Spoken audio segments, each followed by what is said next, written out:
Welcome to the Football Code, where tactics meet storytelling. Here, we decode football's biggest questions, the strategies, numbers, and ideas shaping the modern game. If you love smart football analysis, make sure to like, share, and subscribe because here, we break down the code every single week.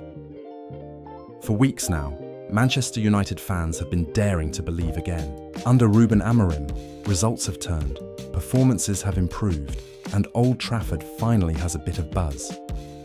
But beyond the noise, is this a true resurgence or just another false dawn? Let's unpack the wins, the tactics, and the doubts surrounding Amorim's so-called Manchester United revival. Amorim inherited chaos, tactical confusion, dressing room uncertainty, and a fan base drained of hope. He didn't rip up the plan. Instead, he enforced his 3-4-2-1 system, demanding patience and belief in structure over emotion. At first it looked stubborn, but slowly, the pieces started clicking. Still, even now, critics argue, is Amorim too rigid?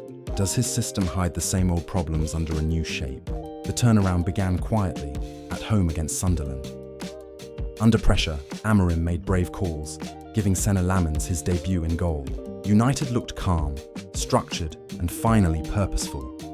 Mason Mount scored early, and Benjamin Šeško added a second before half-time. A controlled 2-0 win. No drama, no chaos, just maturity.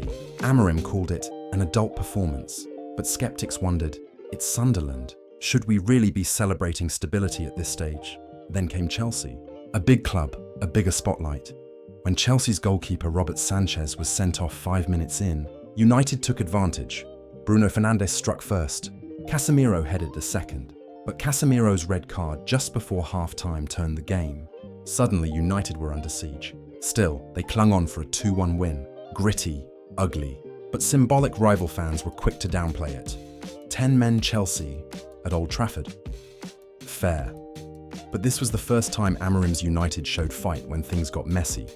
And then came that night at Anfield, a stadium that had haunted United for nearly a decade. Inside 60 seconds, Bryan Mbeumo stunned Liverpool with a slick finish. Liverpool pushed hard, hitting the post twice before Cody Gakpo levelled in the 78th minute. But Amorim's men didn't crumble. In the 84th, Harry Maguire, once a meme, now a match winner, powered in a header to seal a famous 2-1 victory. Amorim called it his biggest win so far. But was it a tactical masterclass? Or just a day where everything went right? Even Liverpool's manager suggested United played anti-football. Amorim's response? I don't care. A perfect soundbite. But it showed that while results are improving, style and consistency remain up for debate.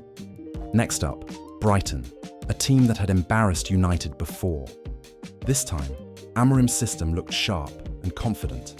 Matheus Cunha opened his United account. Casemiro made it 2, and Mbeumo added a third. United were flying, until late goals from Welbeck and Costulas made it 3-2. Old habits, that nervous edge, began to creep back. But in stoppage time, Mbeumo's second killed the game. 4-2 United, 3 wins in a row. Amorim called it their most complete performance. But if Brighton can rattle you late, what happens when City or Arsenal come calling? So where are we now? United are organised, confident, and clearly more united under Amorim. The likes of Mbeumo, Cunha, and Diallo are thriving. Maguire's redemption arc is real, yet questions linger. Can this system adapt when top teams figure it out? Are United still too reliant on moments, not control? Is this the start of something? Or another short high before the next slump? Even inside Old Trafford, optimism is mixed with realism. One pundit put it perfectly. You can see a direction, but not yet a destination. Rúben Amorim has steadied a sinking ship. He's restored belief, structure, and fight. Something that had been missing since Sir Alex Ferguson's era. But make no mistake, this revival is still fragile. A few bad results and the questions will come flooding back. For now though, United fans have every right to dream again. And rival fans? They'll be watching closely, waiting to see if this resurgence is real or just another illusion in red. If you believe Amorim's Manchester United are truly back, let us know in the comments below. If you think it's all hype or just a temporary bounce, share your thoughts and tell us why. Don't forget to like, subscribe, and hit the bell for more football debates, breakdowns, and tactical stories every week.